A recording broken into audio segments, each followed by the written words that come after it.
yaitu berfokus pada virus, worm, trojan, dan ransomware. Nah, apa aja yang bakal kita bahas? Yang pertama ada virus, yaitu dengan definisi, cara bekerja, dan contoh dan dampaknya. Kedua ada worm, yaitu mekanisme penyebaran dan ancaman jaringan. Yang ketiga ada trojan, yaitu teknik penyusupan dan eksploitasi. Dan yang terakhir ada ransomware atau eksekusi paksa, tebusan, dan mitigasi. Nah, virus. Yang pertama ada virus, yaitu definisi dan cara kerjanya. Virus komputer adalah program berbahaya yang menyebarkan dirinya ke dalam file atau program OS yang sah. Kemudian mereplikasikan diri saat file tersebut dijalankan. Virus ini memerlukan interaksi pengguna untuk menyebar.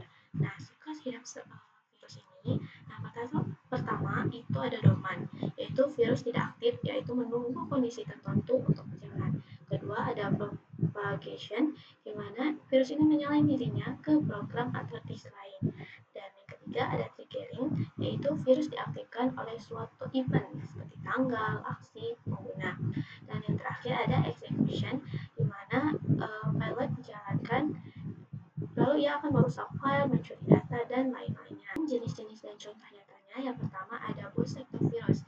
Di sini ia menginfeksi sektor boot disk. Contohnya itu Stone Michelle Law pada 1992, di mana virus ini aktif setiap 6 Maret dan menghapus data hard disk jutaan komputer di seluruh dunia. Lalu ada file infector virus, di mana ia menempel pada file.exe atau .com. Contohnya yaitu CIH atau Chernobyl pada 1998, di mana ia menghapus data bias dan hard drive, di mana ia menginfeksi lebih dari 60 juta komputer secara global.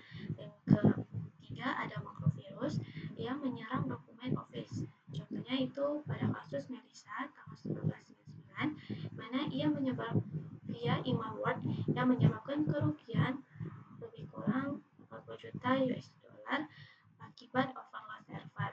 Terus ada yang terakhir ada polymorphic virus yang mengubah kode sendiri tiap infeksi agar sulit dideteksi antivirus. Contohnya Stormworm dan virus. Nah, yang kedua ada worm. Di sini kita menjelaskan definisi dan mekanisme penyebarannya.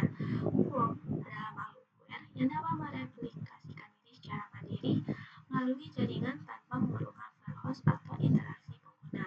Worm ini mengeksploitasi kerentanan sistem operasi atau aplikasinya. Nah, apa beda dari worm sama virus? Dari karakteristiknya sendiri, virus itu membutuhkan yang namanya file host, sedangkan worm tidak. Terus virus itu membutuhkan interaksi pengguna, sedangkan worm tidak. Lalu virus ini tidak menyebar via jaringan mandiri, sedangkan worm iya. Virus merusak file secara langsung, sedangkan worm itu secara opsional. Nah, dari perbedaan yang ada, cara penyebar worm ini pertama, dia men-scan jaringan untuk host yang rentan. Kedua, dia melakukan eksploitasi kerentanan. Ketiga, kirim salinan diri ke host target. Keempat, menjalankan diri sebagai host baru. Dan yang terakhir, dia mengulangi proses agar prosesnya progresif masif. Nah, contoh dari kasus nyata worm ini beserta dampaknya. Pertama ada Morris Worm pada 1988, di mana worm internet pertama di dunia. Dia menginfeksi lebih dari 6.000 mesin Unix, di mana 10% internet saat itu. Kerugiannya estimasinya itu ada 10 sampai 100 juta dolar, di mana Robert Morris ini dipenjara selama 3 tahun. Terus ada virus, ada worm I love you atau love bug itu pada tahun 2000, di mana menyebar via email dengan subjek I love you yang menginfeksi lebih dari 50 juta komputer dalam 10 hari. Kerugian global mencapai 5,5 sampai 8,7 miliar dolar yang melumpuhkan Pentagon, CIA, dan parlemen Inggris. Terus ada Configure pada tahun 2008, di mana ia mengeksploitasi Windows MS 08067 yang menginfeksi menginfeksi lebih dari 9 juta komputer di 190 negara, yang menjadi botnet terbesar sepanjang masa hingga kini masih aktif di jaringan yang tidak terbaik. Lalu ada WannaCry pada tahun 2017, di mana ini menggabungkan worm dengan ransomware yang menggunakan exploit eternal blue atau ETSA yang menginfeksi lebih dari 200.000. Akhir ada WannaCry pada tahun 2017, di mana ini menggabungkan worm dengan ransomware menggunakan exploit eternal blue atau NSA yang menginfeksi lebih dari 200.000 komputer di 150 negara, di mana NHS ini Inggris lumpuh dengan kerugian 4 miliar dolar secara global. Nah, terus ada Trojan. Di sini Trojan Horse atau kuda Troya adalah malware yang menyamar sebagai perangkat lunak yang sah dan berguna, namun mengandung kode berbahaya yang tersembunyi. Berbeda dengan virus atau worm, Trojan ini tidak bereplikasi sendiri. Jenis-jenis Trojan ini terbagi menjadi 5, yaitu ada Remote Access Trojan atau RAT, di mana dia memberi akses penuh ke komputer korban, contohnya Dark Command, NGRT, dan Poison Ivy. Terus ada Banking Trojan yang mencuri kredensial berbank secara online, contohnya Zeus, Emotet, Trickbot, dan dengan kerugian miliaran dolar. Terus ada Downloader Trojan, dia mengunduh dan menginstal malware tambahan, di mana ini sering jadi vektor awal dari sebuah serangan.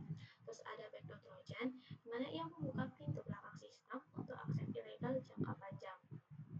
Terus ada Loki Trojan yang menyembunyikan keberadaannya di tingkat kernel atau OS sehingga sangat sulit dideteksi. Cara masuk Trojan ini ke dalam sistem pertama akan ada datang yang namanya email phishing, di mana ada lampiran berbahaya yang tersamarkan. Kemudian akan software bajakan yaitu menggunakan crackhaven atau mengandung Trojan. Terus ada drive by download, di mana ini seperti kayak situs web berbahaya atau pop-up palsu. Terus ada social engineering, di sini memanipulasi psikologis dari penggunanya. Nah, lalu ada ransomware. Ransomware adalah malware yang mengekskripsi file korban lalu menuntut pembayaran tebusan yang umumnya itu di kripto untuk mendapatkan kunci deskripsi yang merupakan ancaman cyber paling merugikan secara finansial di era modern sekarang ini. Rantai serangan ransomware yang pertama itu ada initial access, di mana di sini melakukan phishing, abbreviated burst, dan exploit. Terus ada yang kedua execution and persist. Di sini dia memasang backdoor lalu eskalasi hak akses. Ketiga ada lateral movement. Di sini ada gerak ke seluruh jaringannya. Yang keempat ada data exfiltration. Di sini dia mencuri data sebelum enkripsi atau data extortion. Yang kelima ada encryption dan ransom. Di sini melakukan enkripsi file dan tampilkan pesan tebusan. Nah, contoh kasus nyata dari ransomware dan dampaknya.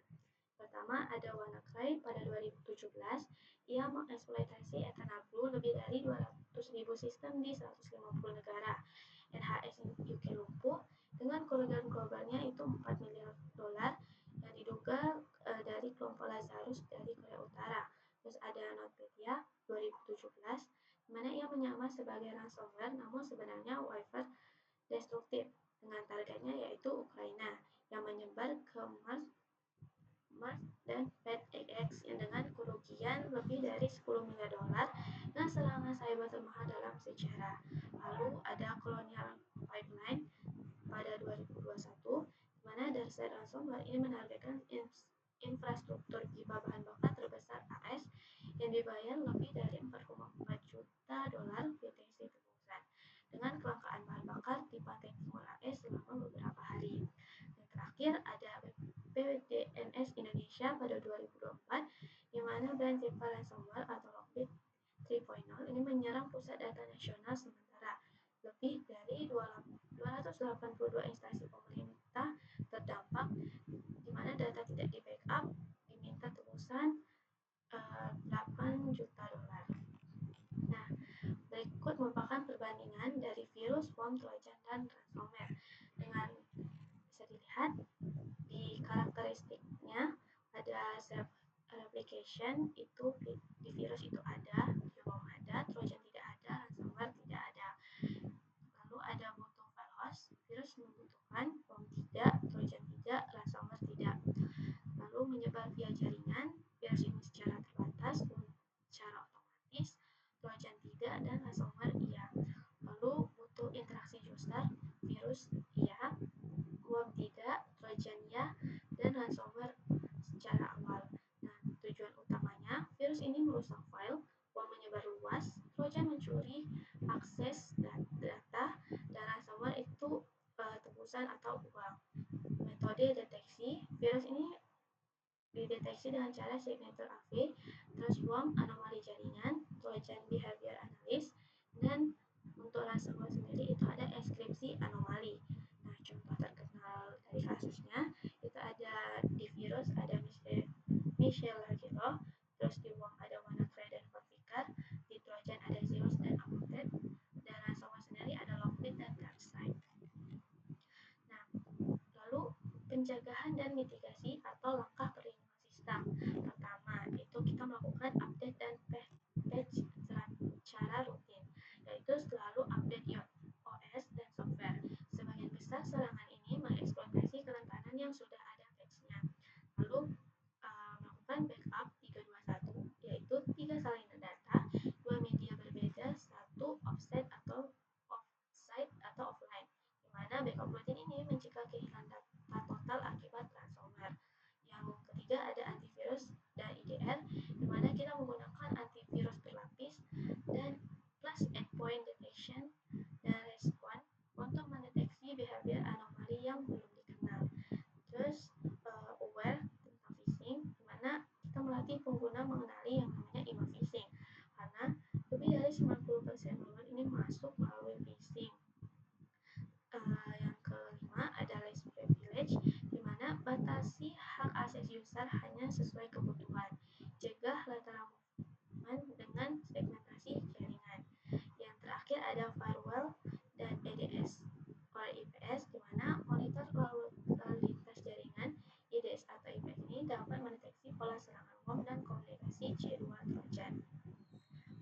Berikut merupakan daftar referensinya. Nah, kesimpulan dari materi ini, virus ini membutuhkan file host dan interaksi pengguna untuk menyebar. Menyebar mandiri via jaringan tanpa host dan paling cepat menyebar.